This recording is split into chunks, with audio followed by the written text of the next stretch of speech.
नमस्कार साथियों, आज फिर हम उपस्थित हो गए एक नए वीडियो के साथ और इस वीडियो के माध्यम से जानेंगे कि बेटी को हद से ज्यादा प्यार करना माता पिता के लिए चुनौती बनती है या नहीं।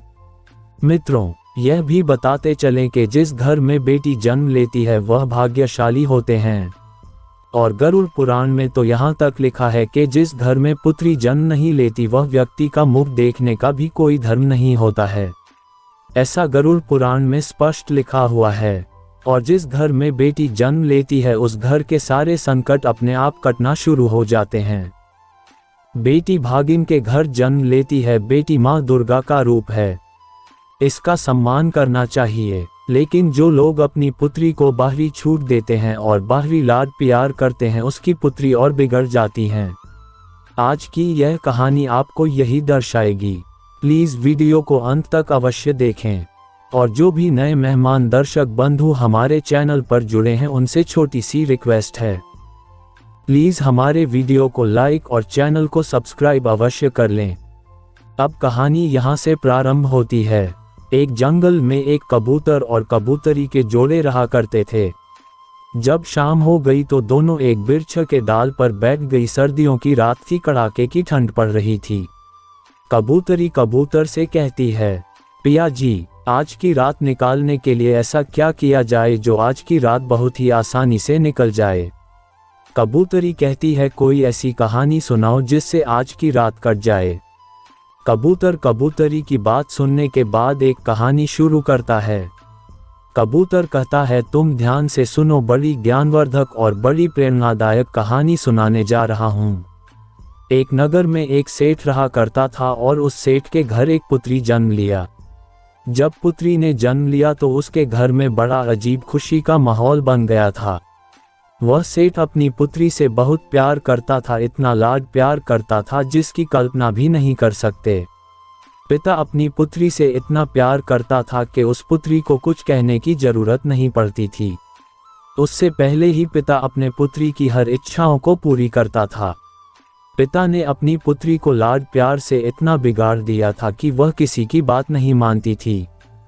वह पुत्री इतना नकारा हो चुकी थी कि किसी काम में उसका दिल मन नहीं लगता था। सुबह को इतनी देर से सोकर उठती जब तक उसकी माता घर का सारा काम काज कर लिया करती थी। एक दिन पत्नी कहती है पति से कि आपने तो अपनी पुत्री को इतना मन चढ़ा दिया है कि वह कोई भी काम नहीं करती, हर समय वह अपने ही मन का किया करती है। उसका पिता यह कहकर बातों को टाल देते कि अभी बच्ची है, यह बड़ी होगी तो संभल जाएगी। अपनी बच्ची की शारीरिक सुरक्षा को लेकर कभी भी चिंतित नहीं रहते। पुत्री पूरे परिवार को परेशान करके रख दी थी। उसे ये भी नहीं पता था कि बेटी को लक्ष्मी स्वरूप माना गया है और एक ना एक दिन हमें ससुराल भी जाना है। लेकिन दिन ब दिन उस पुत्री की आदत और बिगड़ती चली गई। सारा दिन नौजवान लड़कों के साथ घुमा करती और मोबाइल पर लगी रहती। लेकिन उसे यह पता नहीं था कि एक न एक दिन हमें ससुराल की जिम्मेदारी भी निभानी है। ससुराल में हमारा मान सम्मान और खुशियां मिलेगी या नहीं, ये सब कुछ नहीं सोचती। पुत्री को लेकर कई बार माँ बाप में कुछ मतभेद भी हो जाते। माँ पुत्री को लेकर बहुत दुखी रहती थी। पति से कहती, इसी कारण बेटी को ससुराल में जीवन भर दुखी सहना पड़ सकता है। अपनी पुत्री से इतनी मोहब्बत करता था कि उसको कभी समझाता भी नहीं था। कुछ समय बीत जाने के बाद सेठ अपनी पुत्री की विवाह के लिए अच्छा लड़का और घर द्वार तलाशता है। उसकी शादी ब्याह होने के बाद वह लड़की जब ससुराल चली जाती है, ससुराल में उसे वह आज़ादी नहीं मिलती जो आज़ादी अपने मायके में मिलती थी। वह लड़की ससुराल में ना अपने सास और ससुर की बात मानती, यहाँ तक कि अपने देवर और नंद से लड़ाई और झगड़े भी कर लेती। हर समय अपने ही मन का क्या करती थी, यहाँ तक कि अपने पति का भी कहना नहीं मानती। पुत्री को पिता की लाड प्यार में इतना बर्बाद कर दिया था जिसको हम बयान नहीं कर सकते। अभी ससुराल में 10 दिन भी नहीं हुए थे कि वह अपने पिता को फोन करती है, पिताजी, आप मुझे लेने के लिए आ जाओ, मैं यहाँ 1 मिनट भी नहीं रह सकती। मुझे सारे ससुराल वाले परेशान करते हैं, बात बात पर मुझे तंग करना शुरू कर देते हैं। आपने मुझे कैसे नरक में डाल दिया है, मैं इस नरक में 1 मिनट भी नहीं रहना चाहती हूँ। सेठ अपनी पुत्री की बात सुनने के बाद बहुत चिंतित और दुखी होता है। रात दिन इसी सोच में लगा रहता कि रिश्ता तो मैंने बहुत ही अच्छा ढूंढा था, लेकिन पुत्री कह रही है कि पिताजी आपने तो मुझे बिल्कुल ही नरक में डाल दिया है। पिता सोच में पड़ गए, 10 दिन भी नहीं हुए, ऐसी कौन सी आफत आ गई है जिसके कारण मेरी पुत्री ऐसा कह रही है। थोड़ा चिंतित होकर अपने पुत्री के ससुराल में पहुंच जाता है। पुत्री को रोते देखकर पिताजी बहुत ही दुखी हो जाते हैं, और ऐसा क्यों ना हो, जो पिता अपने पुत्री से इतनी प्यार मोहब्बत करें तो उसकी आंखों में आंसू कैसे देख सकता है।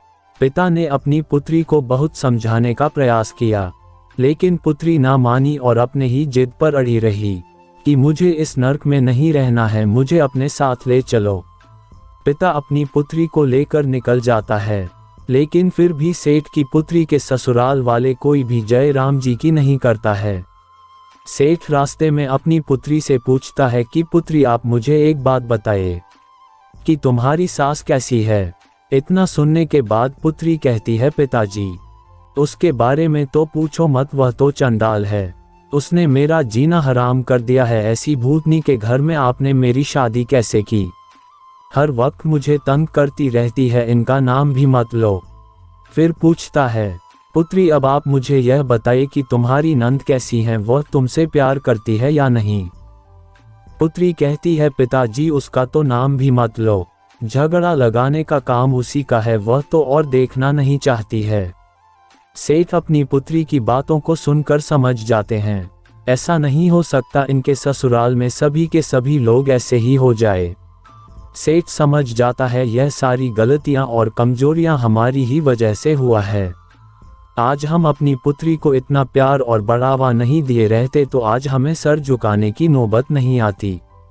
मित्रों, सेठ अपनी पुत्री को इतना लाड प्यार नहीं किया होता और अच्छे संस्कार देता तो आज यह नौबत देखने को नहीं मिलती। सेठ चुपचाप अपनी पुत्री को लेकर अपने घर आ जाता है। जैसे सेठ की पुत्री अपने घर में प्रवेश करती है तो उसकी भाभी अपनी ननंद को देखकर अपना मुंह फेर लेती है। अब पुत्री सोचने लगती है कि मेरी भाभी आज अपना मुंह क्यों फेर ली। शादी से पहले हर रोज हमसे बड़ा प्रेम किया करती थी और मेरे बिना भाभी को चैन नहीं आती थी, मीठी मीठी बातें करती थी, मगर आज मुझे देखकर आंख लाल पीला कर रही है। वह अपनी भाभी से जाकर पूछती है कि ऐसी क्या बात है, तुमने आज मुझे देखकर मुंह क्यों फेर लिया है। भाभी कहती है तुम्हारी शादी कर दी, तुम्हें ससुराल भेजा था, लेकिन तुम फिर से मेरी छाती पर सवार होने के लिए आ गई हो, इसलिए आज के बाद तुम मेरे से बात मत करना।